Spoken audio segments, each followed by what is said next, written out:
Assalamualaikum warahmatullahi wabarakatuh. Alhamdulillah. Selamat sore para sedulur-sedulur yang saya cintai dan semoga dicintai oleh Allah Subhanahu wa taala. Para sedulur, jadi di awal tadi ada video singkat seputaran peristiwa ketika Anies Baswedan mengunjungi seorang korban daripada peristiwa demo di Jakarta tadi malam. Jadi yang dikunjungi Pak Anies ini adalah ibu keluarganya si Afan Kurniawan, ya, seorang anak yang berusia 21 tahun yang merantau ke Jakarta dari kota kelahirannya di Sukabumi untuk jadi ojol, ya, ojek online untuk menghidupi dan jadi tulang punggung keluarganya, teman-teman. Yang mana semalam ketika terjadi demo sampai malam, ya, demonstrasi di Jakarta, si Afan Kurniawan ini dia juga mengantar orderan makanan, ya teman-teman. Menurut temannya yang bernama Hafiz atau Ompong, dia ceritakan dapat orderan dan situ kemudian dia mencari untuk memberikan orderan tersebut kepada orang yang mengorder. Pada saat itulah kemudian sedang terjadi kekisruan, ya teman-teman, ketika ada mobil rantis atau yang namanya mobil barakuda dari aparat yang kemudian menabrak si Afan Kurniawan. Dan saya yang juga heran, yang nggak habis pikir kita semua ketika saya lihat videonya juga, saya itu betul-betul ngeri, ya teman-teman. Padahal itu udah ditumbur, jelas kalau ada yang ketumbur itu manusia, bukan barang atau bangunan atau apa, karena jelas-jelas itu adalah kerumunan massa. Yang saya nggak habis pikir justru bukannya mundur, tapi justru setelah ditumbur dilindas, ya. Nauzubillah min zalik. Ini suatu kekejaman dengan alasan apapun nggak bisa bahkan diterima dengan akal pikiran seliar apapun, gitu kan. Saya itu biasa dulu saya pernah jadi perawat, jadi luar negeri di rumah sakit bagian surgical, bedah, ya teman-teman. Lihat orang di bedah segala macam, gitu kan, nggak masih tega, gitu kan, masih tegel lah. Tapi ketika lihat kemudian orang dilindas, ya teman-teman, dilindas. Bahkan dia dikabarkan bukan peserta demo, hanya seorang ojol yang hendak mengantarkan orderan makanan. Ini berdasarkan penjelasan kawannya si Hafiz atau Ompong, ya teman-teman. Sungguh tragis sekali, ya, seorang anak yang masih usianya 21 tahun. Dia bukanlah seorang jenderal, bukanlah seorang anggota DPR, bukanlah kemudian seorang yang gajinya 3 juta per hari ataupun mendapat tunjangan beras sampai 12 juta per bulan dan tunjangan rumah sampai 50 juta. Si Afan Kurniawan ini hanya ngontrak, ya teman-teman. Di kontrakannya bersama teman-temannya di daerah Menteng, teman-teman. Yang dia pergi merantau jauh dari kota Sukabumi, Jakarta, untuk jadi ojol untuk menghidupi keluarganya di Sukabumi. Justru kemudian jadi korban ya saya bilang kalau kemudian nggak sengaja, agak nggak masuk akal, gitu kan. Kalau dibilang terlindas tuh agak nggak masuk akal, karena ya adanya itu dilindas, ya, sepertinya. Masalah kesengajaan atau enggak kita nggak tahu, tapi lagi-lagi ini eranya era digital, ya teman-teman. Artinya salah kalau kemudian ada oknum yang kemudian merasa bahwasanya bisa berargumen setelah melakukan suatu kesalahan, gitu kan. Eranya era kemudian semua itu direkam dan bisa disaksikan oleh semua mata. Ini suatu kondisi yang betul-betul memprihatinkan, ya, di tengah kesulitan bangsa kita. Ini kan awalnya sebenarnya kan masalahnya sebenarnya antara rakyat dan wakil rakyatnya. Dimulai dengan kenaikan gaji anggota dewan yang jadi 3 juta per hari, kemudian tunjangan beras, tunjangan rumah, segala macam, yang menurut saya sih juga sah-sah saja, bisa dengan berbagai macam argumen. Namanya orang itu kan manusia yang pintar ngomong itu kan sudah susah kita ngelawannya. Tapi itu dianggap oleh sebagian besar masyarakat tidak masuk akal dikala kemudian memang kondisi masyarakat saat ini lagi kesulitan, gitu kan. Banyak yang terkena PHK, yang usahanya kemudian macet, yang kemudian juga usahanya banyak yang ada juga yang bangkrut segala macam kan.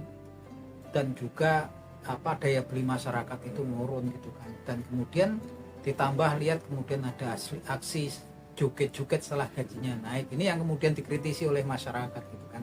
Tapi justru kemudian tanggapannya juga seharusnya kan memang kemudian ketika ada pemilih atau rakyat yang sama wakil yang kemudian berseteru, harusnya ini kan memang yang dipertemukan untuk kemudian berdiskusi adalah kemudian rakyat dan wakil rakyat gitu kan. Saya juga nggak ngerti sampai kemudian justru yang berbenturan itu adalah aparat gitu kan.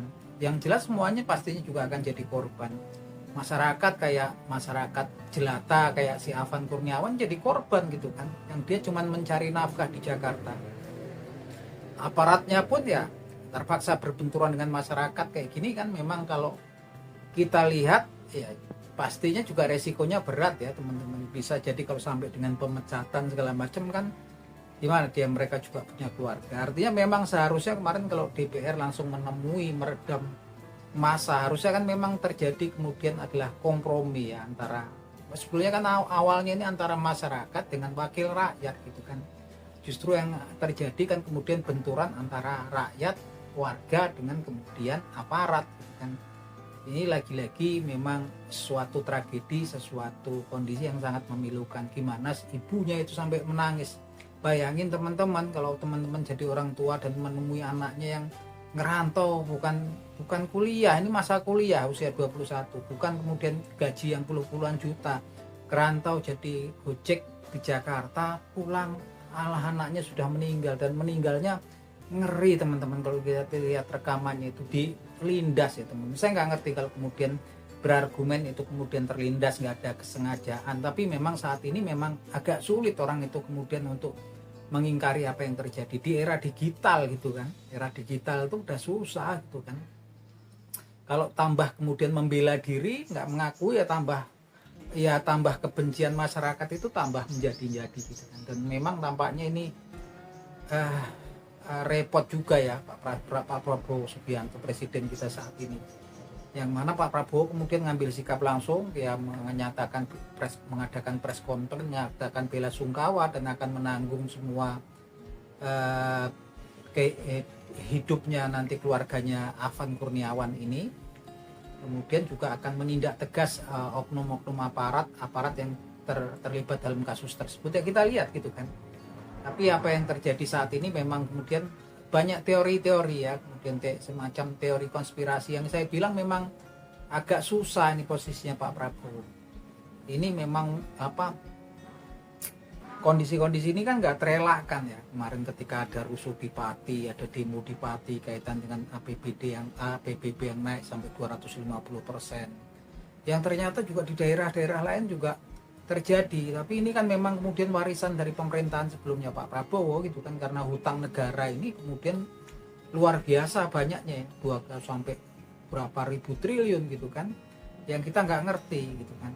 Dan kemudian kalau kemudian sebelum pemerintahan sebelum Pak Prabowo didengung-dengungkan tentang tambang investasi asing gitu kan, tapi ternyata APBN kita itu hampir 80% cuman kemudian dari pajak rakyat gitu kan. Terus kemana itu yang namanya tambang nikel gitu, tambang emas, bauksit, kemudian timah gitu kan, kita nggak ngerti gitu kan kemana itu kan. Timbul saja, wajar lah kalau kemudian rakyat ini kemudian bertanya, rakyat ini kemudian menggugat. Dan terus kemana wakil-wakil kita gitu kan, dimana sekarang korupsi tambah merajalela. Bahkan kemarin ada yang sudah jadi tersangka pakai baju oranye di Borgol, masih mengepalkan tangan segala macam gitu kan.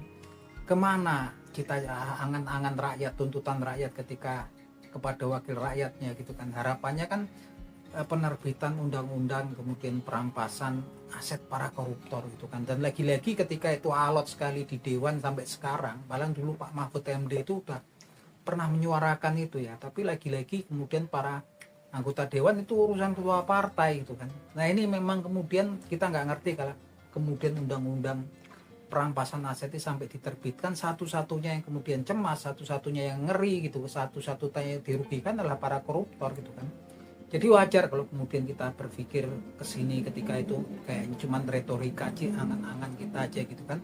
Terus mereka itu mewakili siapa gitu kan, wakil rakyat atau wakili siapa, wajar kan kemudian kita berpikir seperti itu. Dan tampaknya ini memang susah diredam ya, masyarakat sudah marah, memang demo-demo merembet di mana-mana gitu kan. Memang jalan satu-satunya Pak Prabowo ini memang dari eksekutif penegakan hukum udah mendorong ini masanya Pak Prabowo nggak ada pilihan lain gitu, kecuali undang-undang perampasan aset kemudian betul-betul diterbitkan gitu kan, agar ada lagi keyakinan masyarakat pulih lagi gitu kan. Dan kemudian memang salah satunya kemudian ya oknum-oknum yang melakukan tindakan tadi malam sampai pelindasan itu secara transparan ya memang kemudian diadili secara transparan gitu kan. Karena memang tingkat kepercayaan masyarakat sekarang itu ya sudah berkurang luar biasa karena banyak kemudian kejadian-kejadian yang memang yang bikin mereka nggak percaya lagi gitu kan. Nah ini memang tugasnya berat ya teman-teman. Kalau kemudian memang ada yang memboncengi, menunggangi aksi-aksi yang terjadi saat ini, ya memang harus kemudian memang betul ketika kan memang disuarakan ada yang memboncengi aksi-aksi masyarakat saat ini gitu kan. Walaupun memang wajar kalau menurut saya marah gitu kan, mereka berdemo. Kalau diberitakan kemudian ada yang kemudian memboncengi ya segera diusut, kalaupun itu segera kemudian ditindak ya gitu kan. Gitu. Karena kan kita aparat kita memang udah cukup dari intelijen segala macam gitu kan. Kalau cuman sekedar kemudian disuarakan bahwasannya ini ada orang-orang yang kemudian membiayai aksi-aksi ini gitu kan, yang menunggangi aksi-aksi ini, tapi kan terus kemana gitu, siapa mereka gitu kan. Walaupun memang ya pastinya berat ya untuk Pak Prabowo Subianto, tekanan itu luar biasa dikala kemudian defisit anggarannya jelas ini kan memang warisan dari pemerintahan sebelumnya Pak Prabowo, sistem yang bermasalah gitu kan. Kasus-kasus korupsi yang terjadi kan memang bukan di eranya Pak Prabowo gitu kan. Kasus yang kemarin di Kemenkom Digi gitu kan, ada yang backingi judi online, kemudian ada pengadaan laptop di Kemendikbud yang diduga ada kasus korupsi di situ, dan juga di kuota haji Kemenak gitu kan. Ini betul-betul PR yang sangat berat ya. Bahkan di Kemenaker kemarin pemerasan ya untuk penerbitan sertifikat K3 itu KPK menyatakan itu udah terjadi dari tahun 2019 gitu kan.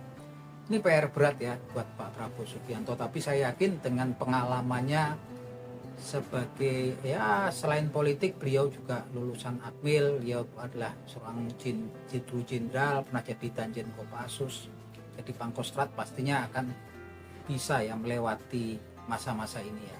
Ya jelas memang Pak Prabowo harus berhati-hati gitu kan. Seperti yang terjadi di PDIP itu lebih berhati-hati ya, nggak banyak kemudian ini di internalnya memang orang-orang nggak loyal yang berusaha mengembosi PDI dari dalam, justru kemudian langsung dibersihkan, dilakukan pemecatan segala macam oleh PDIP. Pak Prabowo ini harus berhati-hati ya dengan orang-orang internal yang mungkin berusaha mendiskreditkan beliau gitu kan. Untuk saya sih apapun yang kondisi saat ini, saya masih tetap berharap dengan Pak Prabowo Subianto. Terus kita mau berharap sama siapa lagi gitu kan di urusan di dunia ini. Tapi saya yakin ketika kemudian yang tindakan zalim yang dilakukan untuk kemudian sampai berakhir meninggalnya Afan Kurniawan, saya yakin kalian yang melakukan itu sekalipun nggak mendapatkan hukuman di dunia, tapi pastinya kalian nggak akan kemudian lepas dari hukumannya Allah Subhanahu Wa Taala di yaumil akhir kelaknya.